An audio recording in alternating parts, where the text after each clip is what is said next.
নমস্কার, আপনারা দেখছেন ট্রাভো নিউজ সংবাদ, ভ্রমণ বিনোদন সারাক্ষণ। আর আজকে আমাদের কাছে এসছেন আমাদের অতিথি রাম চক্রবর্তী মহাশয়, যিনি চন্দননগরের অনেক পুরনো বাসিন্দা তথা ওনার মেয়র ছিলেন দুটো টার্মেই, এবং পুরনো কংগ্রেসি, সততা এবং ভদ্র একটি মানুষ।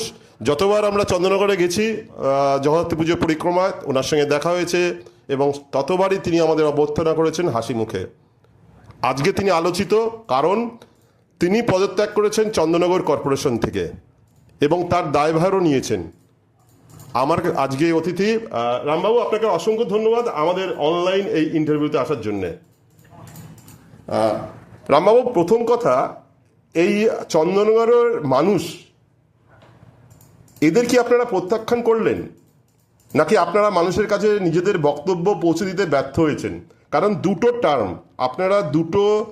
টার্মে আপনারা বিপুলভাবে ভোটে জয় করে এসেছিলেন চন্দননগর কর্পোরেশনে।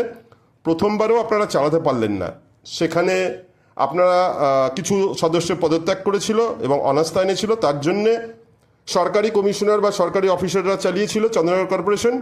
দ্বিতীয়বারে একই হলো, যখন আপনাদের বিধায়ক হেরে যান এবং পদত্যাগ করেন এবং তিনি বলেন যে তিনি রাজনীতি ছেড়ে দেবেন, তখন আপনারা, যেখানে সংখ্যাগরিষ্ঠ আপনি পদত্যাগ করলেন, তারপরে আপনার সাথে সবাই, শুধু একজন মাত্র পদত্যাগ করলেন না। এর কারণটা কি যদি আমাদের দর্শকদের বলেন?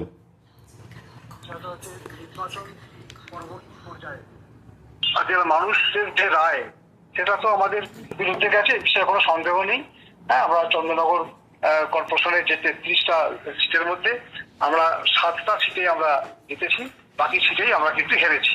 আমরা কিন্তু মানুষের কাজের ক্ষেত্রে, অর্থাৎ আমাদের নেত্রী মমতা বন্দ্যোপাধ্যায় এবং মুখ্যমন্ত্রী মমতা বন্দ্যোপাধ্যায় যেভাবে মানুষকে সেবা দিয়েছেন বা পরিষেবা পৌঁছে দেওয়ার চেষ্টা করেছেন, সেই কাজগুলো কিন্তু আমরা নিখুঁতভাবে করেও কিন্তু মানুষ আমাদের কাছ থেকে মুখ ঘুরিয়ে নিয়েছে। তথাপি আমরা ভেবেছিলাম, আমরা নির্বাচন হয়ে যাওয়ার পরও 4 তারিখে ফলাফল বেরিয়েছে, আমরা ছিলাম যে কাজটা করি আমরা মানুষের সেবাটাতে, পরিষেবাটা যাতে আমরা কোনো বিঘ্ন না ঘটে। কিন্তু তারপরে দেখলাম কাজ করার যে পরিবেশ, যে পরিস্থিতি, সেখান থেকে আস্তে আস্তে সরে যাচ্ছে এই সরকার। কারণ আমাদের যে এটাকে যে খরচা করার জন্য বা যে সমস্ত অসমাপ্ত কাজ, যে কাজগুলো করবো বলে আমরা মানুষের কাছে কথা দিয়েছি এবং তার জন্য অর্থও বরাদ্দ হয়ে গেছে, সেই অর্থ এখন কাজ করা যাবে না, সেই অর্থ ব্যয় করা যাবে না ততক্ষণ না পুনরায় আমাদের রাজ্য সরকার থেকে নির্দেশ আসে। এরকম একটি এমবার্গো আমাদের চাপে দেওয়া হলো এবং কাজের ক্ষেত্রেও দেখলাম আমাদের যে শাসক দল যারা রাজ্যে ক্ষমতা এলেন, তাদেরও বিভিন্ন প্রতিনিধি এবং বিভিন্ন ঘরে তারা নানা রকম পৌরসভায় নিগমে এসে একটা করতে লাগলো যে এটা হচ্ছে না, ওটা কেন হচ্ছে না, এটা একটা আছে। তার পাশাপাশি আমাদের যে সরকারের পক্ষ থেকে যে পুলিশ প্রশাসনের যে আছে, তারাও ঠিক আমাদের সঙ্গে কোঅপারেশন খুব একটা আমরা তাদের থেকে পাচ্ছি না। নানা রকম ভাবে দেখলাম যে আমরা যদি কখনো করি বা এই কর্পোরেশন চালাতে গেলে যে প্রশাসনিক যে সহযোগিতা, সেগুলোই পাবো না। আর মানুষ আমাদের কাছে সেই কাজ চাইবে, যেটা যেভাবে আগে পেয়ে এসেছে দিতে পারবো না। তাই সমাবর্তন করে থাকা আমাদের কাছে ঠিক হবে না। মানুষ সেটা বুঝে নিই। তারপরে সেক্রেটারি আছে, 6 মাস এখন ইলেকশন তো বাকি ছিল আমাদের, আমরা 6 মাস আগেই আমরা জেনে সবাই, আমার শুধু নয়, সমস্ত কাউন্সিলরদের সঙ্গে আমরা মিটিং ডাকলাম, সমস্ত কাউন্সিলরদেরই বক্তব্য যে যেটা এই পরিবেশ পরিস্থিতির মধ্যে কাজ করা যাচ্ছে না, তাই আমরা পদত্যাগ পত্রে আমরা আমরা জানি মানুষের হবে চন্দ্রনগর শহরটা শহর বা খুব ভালো মানুষের বসবাস, এখানকার যে কোনো ভাবে মানুষ এবার বিভ্রান্ত হয়েছেন, তারা প্রভাবিত হয়েছে শাসক মন্ডলী, তাই একটা সরকার আমাদের পরিবর্তন হয়েছে। দিক চেষ্টা হতেই পারে, কিন্তু পরবর্তী ক্ষেত্রে কিন্তু আমরা দেখেছি কাজের পরিবেশ পরিস্থিতি কারণ হচ্ছে মূলত এগুলি আছে। আর অতীতে দেখা গেছে আপনারা বিপুল ভোটে জিতেছিলেন, মানে তৃণমূল দল চন্দননগরে বিপুল ভোটে জিতেছেন, কিন্তু সেই বোর্ড পূর্ণ মেয়াদে চালাতে পারেননি, কমিশনের হাতে প্রশাসন চলে যায়। তাহলে কি আপনাদের নেতৃত্বের ঘাটতি ছিল, নাকি দলের অভ্যন্তরীণ কোন্দলের এর কারণ? নেতৃত্ব কেন বলবো, আমাদের নিজেদের মধ্যেই কোন রকম কিছু আছে অসুবিধা, সেগুলো আমরা ঠিক মানিয়ে নিতে পারিনি। সেই দায়টাকে আমি নিজের কাজেই আমি গ্রহণ করেছি বলেই মনে হয়, কারণ সবাইকে নিয়েই বলেছি তাহলে আমরা পুকুর ভরাট নির্মাণ বিতর্ক বিভিন্ন বিষয়ে একটার পর একটা বিতর্ক হচ্ছে এবং প্রাক্তন বিধায়ক এবং ডেপুটি মেয়রের নামে অভিযোগগুলো হচ্ছে। আপনাদেরই একজন কাউন্সিলর সেই অভিযোগ করছেন, তারপরেও চন্দননগরবাসীও করছে দুর্নীতি। আমরা এই বিষয়টাকে পূর্ণ সমর্থন করেছি। বললাম যে যদি কারণ আমি অভিযোগ থাকে তাকে আড়াল করার কোনো জায়গা নেই। সমস্ত যা সংগ্রহ করার দরকার হচ্ছে করতে হবে।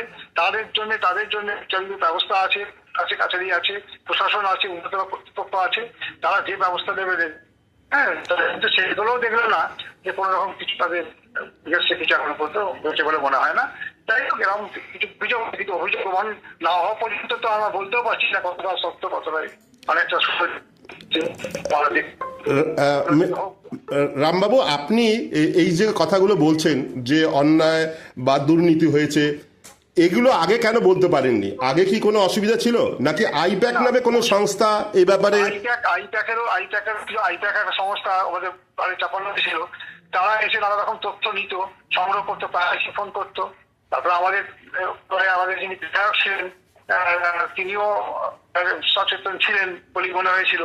হ্যাঁ, দেখলাম তাও সঠিক নয়। সেটা তার মধ্যেও একটা অভাব ছিল কিছু হয়তো কাজের ক্ষেত্রে।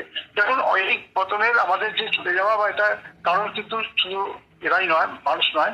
এখানে আমাদের যেটা বলছেন সেরকম কিছু ব্যর্থতা নিশ্চয়ই আছে, আমাদের স্টেট অর্গানাইজেশনের অভাব আছে। এটার জন্যই হলো না। যার ফলে আমরাও দেখুন, আমিও খুব নিরপেক্ষতা নিয়ে কাজ করি। আমিও 3 বারের মেয়র এবং আমি 1995 সাল থেকেই কাউন্সিলর। চন্দননগর শহরটাকে আমি খুব ভালোভাবেই চিনি, জানি এবং এখানকার মানুষের কষ্ট আমরা করতে পারি। যেহেতু মানুষকে এভাবে আমি পরিষেবা দিতে চেয়েছি বা পেরেছি, আর এখন পারবো না, তাই আমি সেটাই আমরা চন্দননগরের বিধায়কে তৃণমূল বিধায়ক যিনি ছিলেন ইন্দ্রনীল সেন, তিনি ছিলেন আমাদের মাননীয় মুখ্যমন্ত্রীর অতি ঘনিষ্ঠ।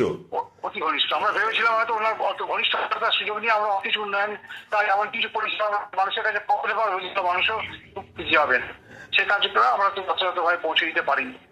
ওনার পরাজয়টা আপনি কিভাবে দেখছেন? এটা কি নির্বাচনী অঙ্কের ফল নাকি মানুষের ক্ষোভের বহিঃপ্রকাশ? মানুষের ক্ষোভ তো আছেই, মানুষের ক্ষোভের বহিঃপ্রকাশ একটা সেকশন মানুষের ক্ষোভ তো আছেই, তার তো একটা বহিঃপ্রকাশ আছে। দেখুন, ডেভেলপমেন্ট অনেক হয়েছে, প্রকল্প মানুষের বাড়িতে বাড়িতে পৌঁছে গেছে। হ্যাঁ, কিন্তু তথাপি কিছু মানুষের, আমাদের কর্মী বলুন, কিছু লিডার বলুন, তাদের বিরুদ্ধে এমএলএ হতে পারে, এমপি হতে পারে, বা কোনো আমাদের মতন কর্মী হতে পারে। হ্যাঁ, তাদের মানুষের মধ্যে তাদের কর্মের জন্য একটা ফল হয়তো টানা বেঁধেছে, মানুষের মনে সঞ্চিত হচ্ছে এবং তার বহিঃপ্রকাশ ঘটেছে এটাই। তাদের উন্নয়ন পশ্চিমবাংলায় যেভাবে যে ঘটনা ঘটেছে আপনারাও দেখেছেন, আমরাও দেখেছি, আমরা অনেক সরকারও দেখেছি, কংগ্রেসও দেখেছি, এর মধ্যে 34 বছর পরে তারা একটা সরকার 3টে টার্ম দেখেছি। এই ডেভেলপমেন্টের ক্ষেত্রে কিন্তু তৃণমূল কংগ্রেসের যে বোর্ড ছিল অর্থাৎ পশ্চিমবাংলায় মমতা বন্দ্যোপাধ্যায়ের নেতৃত্বে চলেছে, এই উন্নয়নের দিকে কোনো রকম শান্তি কিছু ছিল না। একেবারে গ্রামগঞ্জ থেকে শুরু করে যার ফলে তিনি উন্নয়ন করেছেন, কিন্তু তারপর কিন্তু আমাদের আমরা পেলাম। গতকাল মমতা ব্যানার্জি একটি মিটিং ডেকেছিলেন তার বাড়িতে, সেখানে দেখা গেল 80 জনের মধ্যে 20 জন এসছেন এবং 20 জনই প্রবীণ, আপনাদের মতো প্রবীণরা এসছেন।